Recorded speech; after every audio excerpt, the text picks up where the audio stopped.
Hello and welcome to A Moment's Portal, a podcast where members of the Global Innovation Gathering share stories on global innovation. I am Daniela Marzavan. And I'm Stan Gay, and together we'll be hosting this third episode, taking you with us to a moment in the work and life of Salih Mahmod. Well, Star, today I want to introduce you to the stories and to the person called Salih Mahmod. He's been a pioneer in this area, in this field, going from the university, building this makerspace.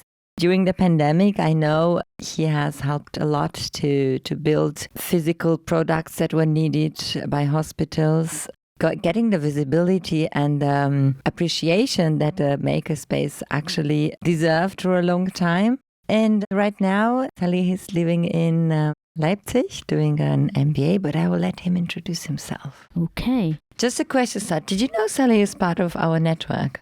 Yeah, actually, I physically been here the first time with the network in 2019 in the Republica, but before that, we were also benefiting from the effort that they are doing.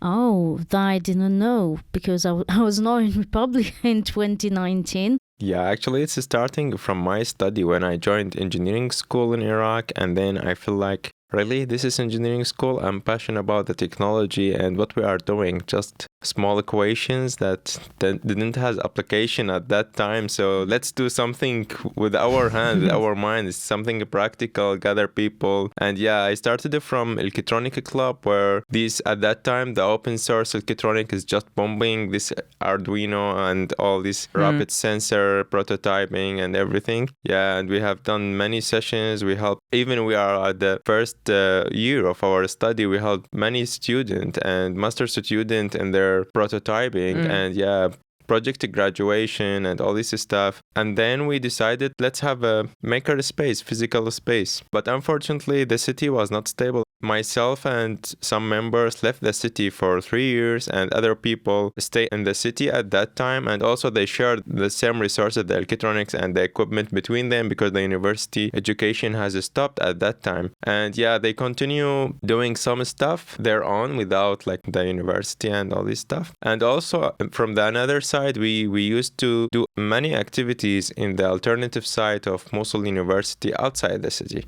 So we are also many students benefited from that activities. For example, 3D printing, like maker sessions where people come together and start working till they produce something.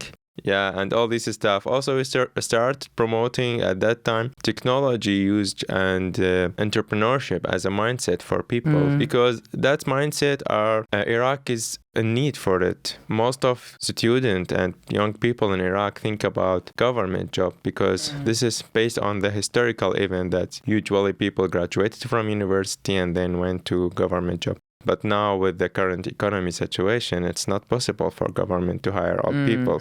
Yeah, this is why we combine this prototyping, making with empowering really young people to create their own path and become entrepreneurs and see other opportunities.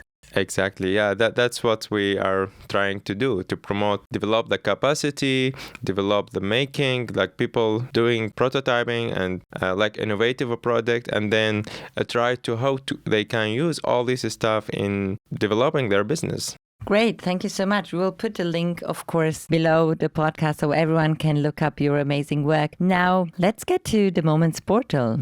So take us to a moment where you truly felt carried by the Global Innovation Gathering, Salih.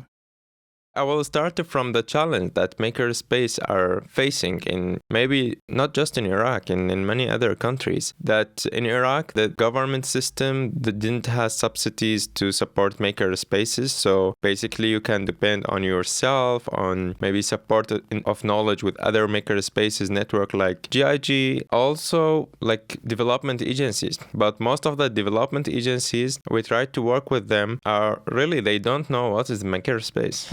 and they don't know how is that very important for young people, for employment, for supporting the micro businesses, for responding to maybe crisis or humanitarian needs. All that aspect are not clear for them. And one day, I got call from Jochen, and he told me, "Hi, we are GIZ, and we want to support makerspaces in Iraq." Really? Are you supporting makerspaces in Iraq?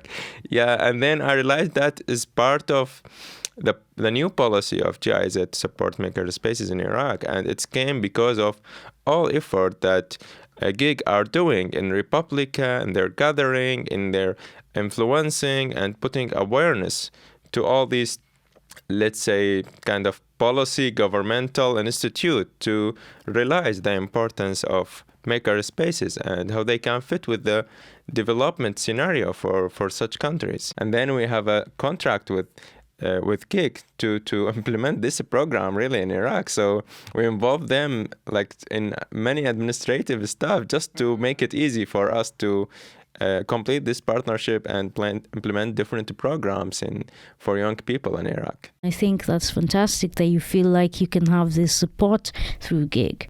So you were struggling to get fundings, and you knew there was international fundings, but you never managed to make your work and the value of your work visible and create this awareness. Do you have any idea of maybe a specific event or a specific action that GIG does that helps raise awareness for international development agencies? Yeah, actually, it's starting from what I mentioned, the policy and the awareness. And because of GIG, that many people realize what's the makerspace. And when the GIZ work with us, because of that awareness, then they opened the way to another people to realize what's the importance, what these guys are doing. And they play as an umbrella for the Iraqi makerspaces. So they have experience before working with development agencies such as GIZ. They have also the financial system ready to process all these accounting stuff. So they take all the administrative and the supervision for the makerspaces projects in Iraq, not even with Mosul space, with other makerspaces in Iraq, in Erbil, Baghdad. Amazing story. Yeah, we work with them for more than 2 years, and now we have the capacity. We work directly with GIZ. Salih, who or what in your life would not be surprised by your story? Oh. It's a tough one. I never thought about people being surprised about my story, because I always have the passion to do what I'm doing, and I feel this young in this country really need opportunities. Because when that remind me the first time I started the makerspace, I just did an experiment. I bring something that was rare to the class, electronics, and those people just in logic class, they want to know the 0 and 1, how it's work, the computer, and then all people are surprised and want to be part of that. Oh, this is that indicating that people are interested in doing extra stuff and learning something. Yeah, and why not we start something that share knowledge together? Main takeaways are basically visibility and awareness are key.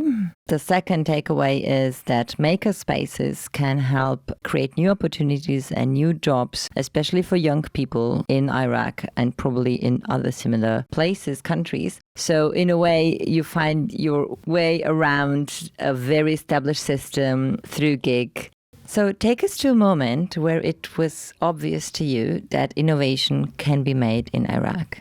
Yeah, I have a small experiment one day to really discover what's innovation mean, because always when we think about innovation, we think about the technology and all these high-tech stuff and these big corporates. But I went to the market to see where is the innovation that basic people are doing. And I discovered many basic stuff. It's very small things people are doing in real life. It reflects innovation. It exists in this market but not exist in another place. It's adapting the need and solving the real challenge that there are people facing daily. So with the makerspace, I can see many people are coming to the makerspace, thinking outside the box, start prototyping and producing even a new product that really it's innovative product. Maybe the technology part is not very high comparing to people has a PhD or very big corporate that has a big budget for research and and development, but still in that context, that is innovation. And it's really solving local problems. For example, I will mention the exhibition in these days in Republica that we participated in. We bring some ancient historical antiquing part, and this antiquing part are created by one of the Makerspace member, and then he starts his own business to sell it for people. And it started by when ISIS controlled Mosul and destroyed most of the big historical, like ancient mosque, church, and everything that has a symbol, and it's very important to people. And this guy make all these small antiques, and it's now sold all over the Iraq. So he 3D printed all of that, right? Yeah, he redesigned it, 3D printed, and then start casting that antiques and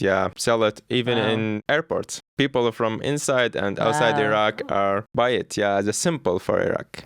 Amazing story. I saw it displayed at our Makerspace. That's a really inspiring story. My main takeaway would be innovation is possible everywhere, and you can make amazing things if you think outside the box. Yeah, for me, I think the main thing I got from this and from how he explained things is that, innovation doesn't have to be a big flashy thing. Like you can start from like a really small thing. Like he said, he just started with like Arduino projects, and then they brought people together, and then university students came to do the projects at the Makerspace. And so it doesn't have to start with this huge, already made and equipped, sponsored space, but anyone can just, have an idea, implement it, and just make it into a nice makerspace. And I think Salih's interpretation of innovation is very refreshing. Yes, absolutely. And if I can reflect from German perspective, talking with you two,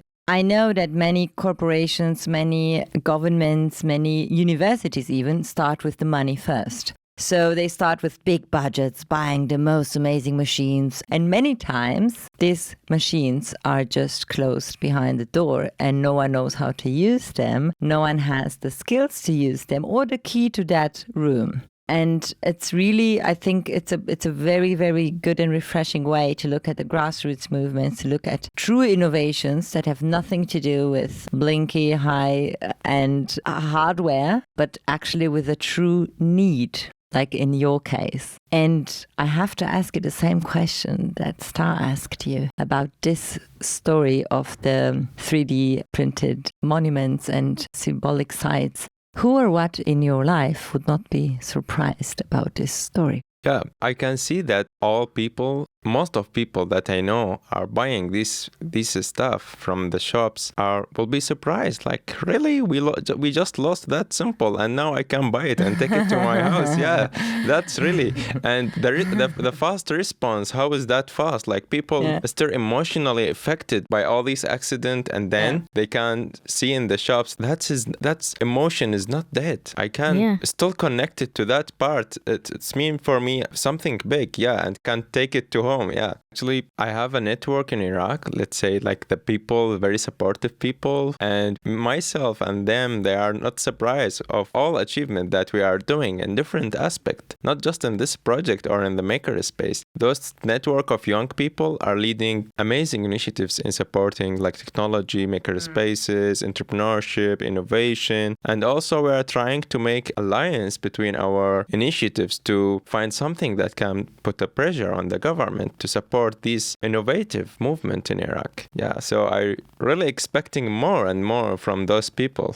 Do you have any closing words? I just want to say that Gig is full package of makerspace support. Like even if you are not expecting something from like the Gig team, you can access that things from the network because it's a global network.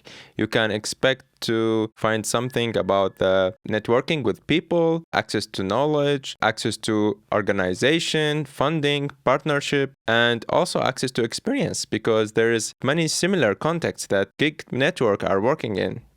Thank you so much for being with us, Salih, and looking forward to hearing more from you. A Moment's Portal is hosted by Daniela Marzavan and Stan Gay. Sound and editing, Dominik Grignac. Technical support, Paweł Gay. Music by Monster Logo Studios.